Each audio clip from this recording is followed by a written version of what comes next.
Hi. I've been thinking about confidence and competence.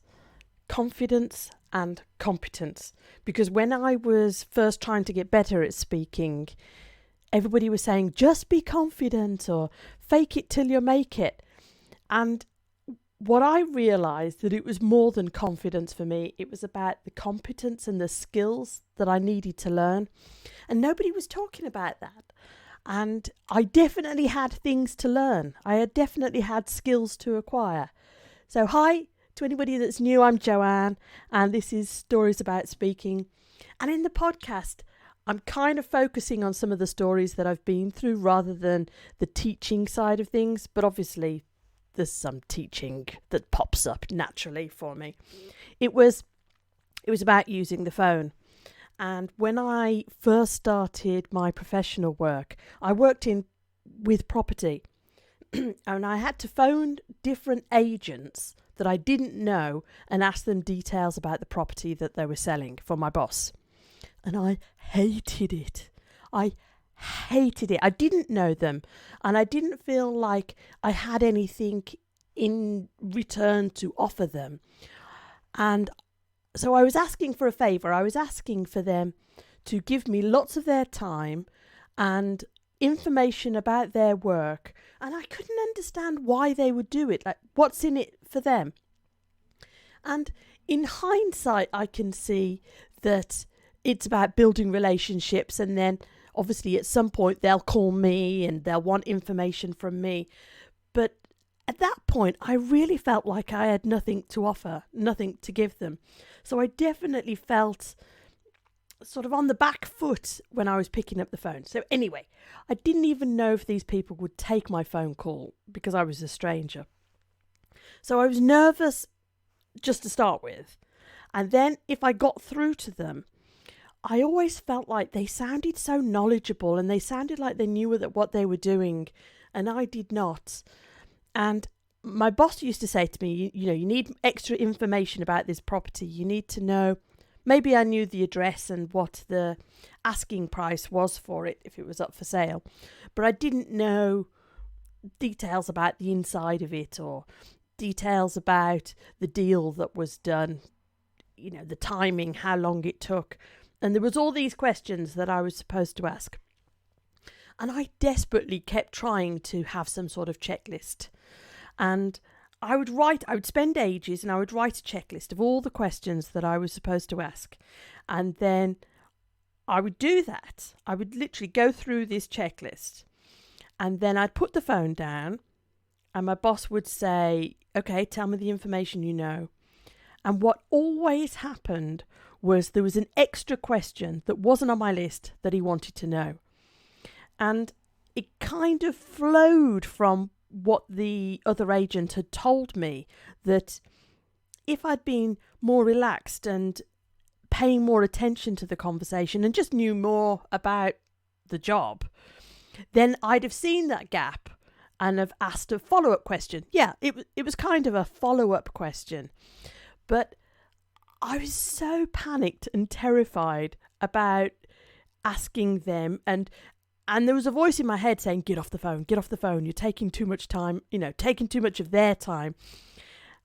And I really struggled with it. And then what would happen is there was this obvious gap that, my boss saw straight away and I kind of saw. And he was saying, you've got to call them back and ask them this question. And I was like, no, don't make me call them back. And I was asking my boss, please, you just call them back. Because now I have to look incompetent. Like, I have to reveal to this other person that the thing that I was trying to hide, that I'm new to this, I don't have all the answers. And I was so embarrassed about that. I really wanted to be coming across as professional, and I just didn't have those skills yet. I wasn't able to listen to the conversation and connect the dots and ask a follow-up question that would anticipate, these different gaps in my knowledge. And yes, my boss used to make me phone these people back, and I was mortified. I hated it. And even now, the idea of it, The idea of asking somebody a favour, phoning them, and then missing out a question and having to call them back to ask again. It's not a good feeling. It doesn't make me feel good about myself. But it is part of building the skill, isn't it? There's no way for me to be expert at this until I've gone through that learning curve. And that's what I learned with the phone calls. And after a while, I just got better about anticipating the different questions that the boss would have. But it was really painful and I didn't enjoy it. And in a funny way, it's kind of like doing the podcast now. I've watched lots of videos about how to be better and how to do them. But the whole point about practice is you're dealing with all the feelings that you have and you're trying to get your skills increased as well. And at sometimes you kind of know more than you can do in the moment. And you're juggling that and you're figuring it out. And for me, this podcast is, can I hit record? Can I maybe be a little bit better each time? Can I think a little bit more about the title? Can I build the skills? But if I get too much in my head about my skills aren't up to it and feeling self-conscious that I'm revealing the fact that I'm new to this, then I would never hit record.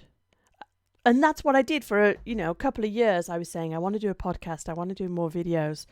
But I was just in my head so much because I knew that I didn't have the skills.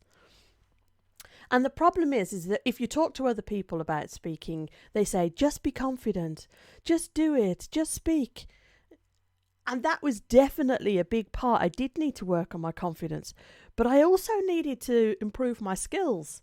I needed to be able to say the stuff I wanted to say and think about it and connect to the dots and build a relationship with the other person, see the value in that.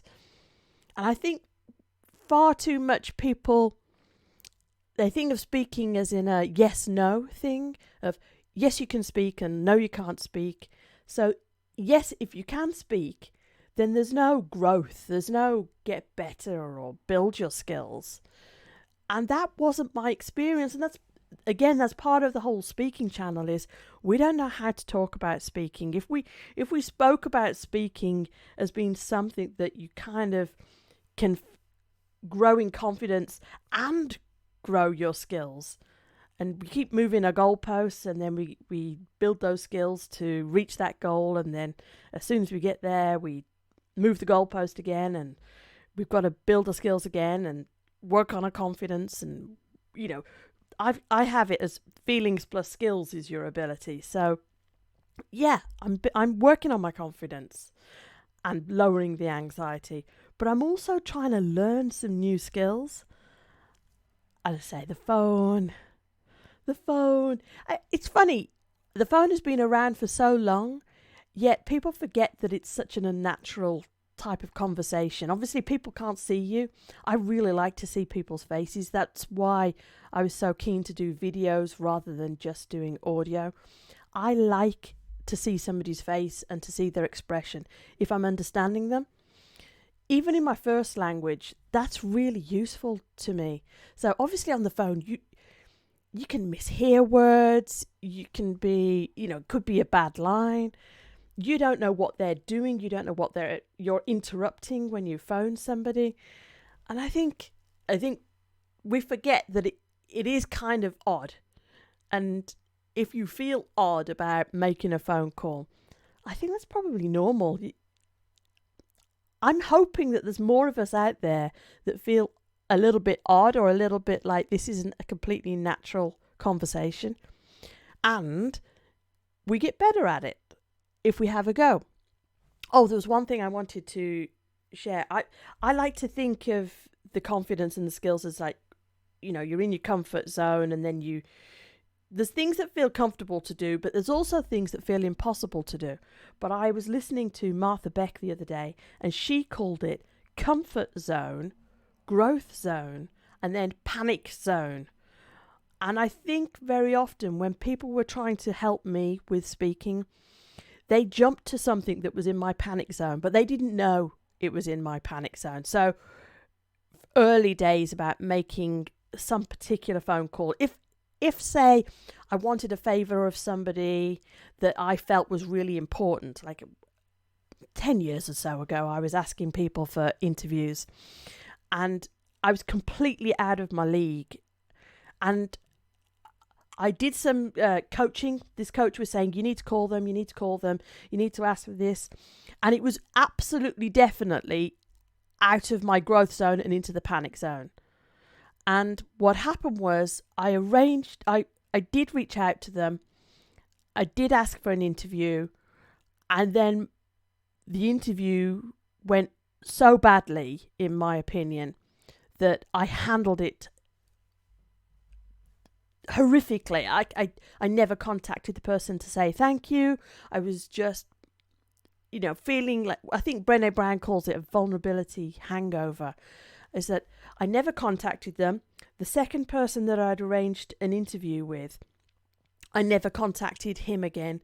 I just hid. And I hid pretty much from interviews and from doing this. And especially people I thought were super competent and skilled. I hid from speaking to people for about 10 years. I mean, that's a vulnerability hangover. That, the idea of you don't feel ready to do it, but you have to force yourself to do it. You don't want to be doing stuff. My opinion is you don't want to be doing stuff that you're in the panic zone, because if things don't go so well, you don't want to spend 10 years before you try it the next time. But I thought Martha Beck was super interesting. Obviously, we know we want to grow and we want to get better at speaking, but to actually say comfort zone, outside of that is growth zone, and then there's panic. And you may be super motivated to really push yourself, and maybe you're in a supportive environment to do something that makes you feel like panic. But there is that middle zone of the growth zone where you're not comfortable, but you're not completely terrified. And as I say, I don't think people were talking to me about these different feelings with speaking. People were just saying, just be confident, just fake it.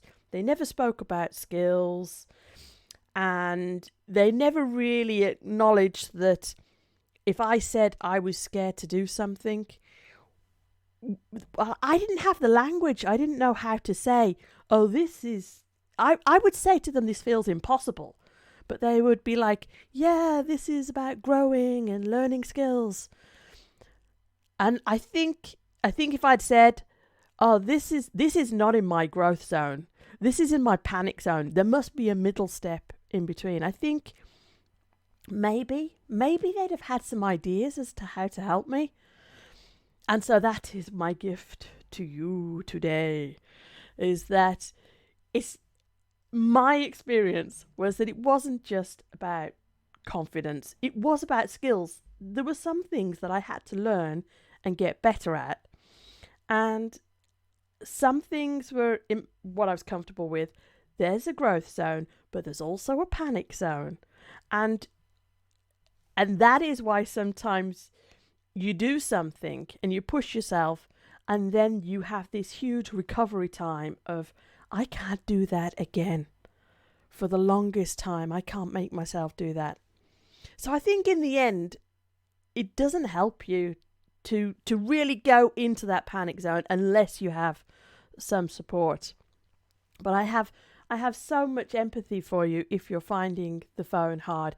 I think it's a bit of an odd way to communicate. You're not seeing the people. You don't know if you're interrupting them. You don't know if they're in a rush. It's not, you're trying to be quick on the phone if you're asking a favor or asking for help. But I want you to feel like, oh, she feels like that too. That's the whole point of these stories. So if you have situations which you're finding hard, just put them in the comments. I'd love to hear from you. And I have some interviews coming up in the future. I have been brave. I've also been a little bit more cautious in that I've reached out to people that I know. And there's one of the first interviews I've got, I'm doing this Thursday, and she's written a book.